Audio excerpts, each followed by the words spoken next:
Hello students, welcome to school Rupam.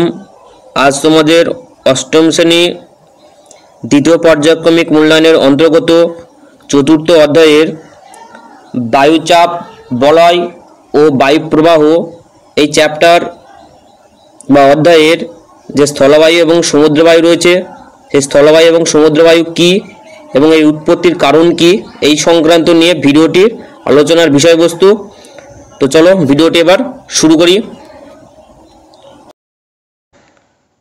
তো আমরা সপ্তম শ্রেণীতে পড়ে এসেছি বায়ু উচ্চচাপযুক্ত অঞ্চল থেকে নিম্নচাপযুক্ত অঞ্চলের দিকে প্রবাহিত হয় এবং চাপের সমতা বজায় রাখার জন্য এই বায়ু সবসময় উচ্চচাপযুক্ত অঞ্চল থেকে নিম্নচাপযুক্ত অঞ্চলের দিকে প্রবাহিত হয় এবং দুটি অঞ্চলের মধ্যে বায়ুচাপের পার্থক্য বা বায়ু চলাচলের যে চাপের পার্থক্য যত বেশি হবে, বায়ুর গতিবেগ তত বেশি হবে এবং চাপের পার্থক্য যত কম হবে, বায়ু প্রায় শান্ত অবস্থায় বিরাজ করবে বা ওই অঞ্চলটি শান্ত অবস্থায় বিরাজ করবে।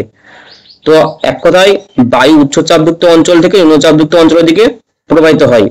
নিম্নচাপের অঞ্চলে সূর্যরশ্মি লম্বভাবে পড়ার ফলে এই অঞ্চলের বায়ু উষ্ণ এবং হালকা প্রসারিত হয়ে ঊর্ধ্বগামী হয় এবং পরবর্তীকালে এই ঊর্ধ্বগামী বায়ু, উষ্ণ বায়ু শীতল এবং ঘনীভূত হয়ে নিম্নচাপযুক্ত অঞ্চলের দিকে নেমে আসে।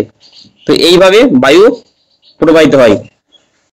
প্রথমে আমরা জানবো সমুদ্র বায়ু কি।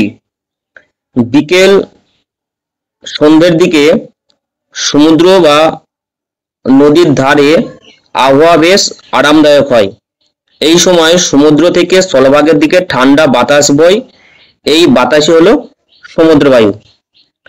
তো সমুদ্র বায়ু হঠাৎ বিকেল বা সন্ধ্যের দিকে বা প্রবাহিত হয় কেন এবং এটি জলভাগ থেকে স্থলভাগের দিকে বা প্রবাহিত হয় কেন বা এটি উৎপত্তির কারণ কি।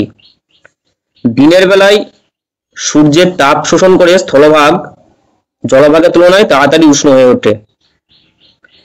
স্থলভাগের উপর হালকা বায়ু অর্থাৎ উষ্ণ বায়ু হালকা হয়ে উপরে উঠে যায় এবং অপরদিকে সমুদ্রের জল স্থলভাগের তুলনায় শীতল হওয়ায় সেখানে বাতাসে তুলনামূলকভাবে উচ্চচাপ সৃষ্টি হয়। অর্থাৎ এই অঞ্চলে সূর্যরশ্মি লম্বভাবে কিরণ দেয় এবং স্থলভাগ তাড়াতাড়ি উষ্ণ হয়ে ওঠে। এই অঞ্চলের বায়ু হালকা এবং প্রসারিত হয়ে উপরে উঠে গিয়ে নিম্নচাপ সৃষ্টি করে। অপরদিকে জলভাগ তুলনামূলকভাবে কম উষ্ণ হয় এবং বায়ু শীতল এবং ঘনীভূত হয়। তার ফলে বায়ু, উষ্ণ বায়ু উপরে উঠে গিয়ে উচ্চচাপের দিকে প্রবাহিত হয় এবং উচ্চচাপ থেকে শীতল, ঘনীভূত এবং ঠান্ডা বায়ু স্থলভাগের দিকে প্রবাহিত হয় এবং এটি যত বিকেল এবং সন্ধে গড়াবে ততই এর গতিবেগ বাড়তে থাকে। তো এই সমুদ্র বায়ু সূর্য ওঠার ঘন্টা চারেক পর থেকেই এই বায়ু বইতে শুরু করে এবং বিকেল সন্ধ্যের দিকে এর গতিবেগ বেড়ে যায়। তাহলে জলভাগ অর্থাৎ উচ্চচাপযুক্ত অঞ্চল থেকে স্থলভাগের দিকে অর্থাৎ নিম্নচাপযুক্ত অঞ্চলের দিকে বিকেল এবং সন্ধ্যের দিকে যে বায়ু প্রবাহিত হয় সেটি হলো সমুদ্র বায়ু। এবারে স্থলবায়ু। সূর্যাস্তের পর থেকেই স্থলভাগের উপর বায়ু তাপ বিকিরণ করে রাতের দিকে বেশ শীতল হয়ে পড়ে, কিন্তু সমুদ্রের উপরে বায়ু তখনও স্থলভাগের তুলনায় বেশ উষ্ণ থাকে। অর্থাৎ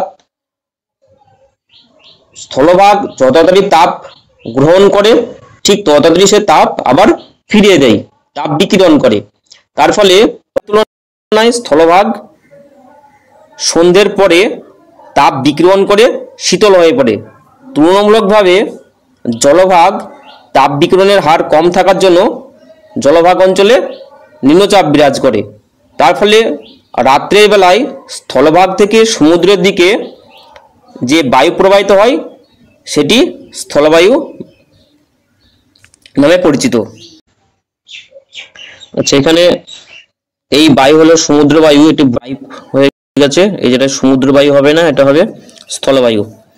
এবারে এই স্থলবায়ু ভোর রাতের দিকে গতিবেগ বেড়ে যায়, কারণ ভোর রাতের দিকে স্থলভাগের বায়ু তাপ বিকিরণ করে এই অঞ্চলে উচ্চচাপটা আরো বেশি পরিমাণে হয়ে যায়, তার ফলে স্থলভাগ থেকে জলভাগের দিকে এই বায়ু বেশি গতিবেগে প্রবাহিত হয়।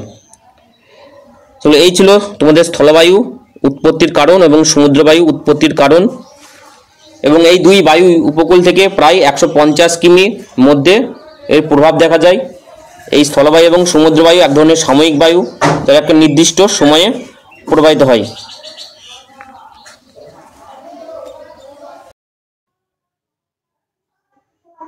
এই ছিল আজকের ভিডিওর বিষয়বস্তু, স্থলবায়ু এবং সমুদ্রবায়ুর উৎপত্তির কারণ।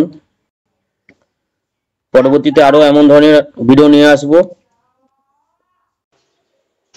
ভিডিওটি আজ এখানে শেষ করছি। আর যদি চ্যানেলটি ভালো লেগে থাকে তোমাদের, তাহলে চ্যানেলটি অবশ্যই সাবস্ক্রাইব করে নেবে। এবং পরবর্তীকালে তোমরা কেমন ধরনের ভিডিও চাও সেটা তোমরা কমেন্টে জানিও। বন্ধুদের সাথে চ্যানেলটি শেয়ার করে নিও, লাইক করে দিও।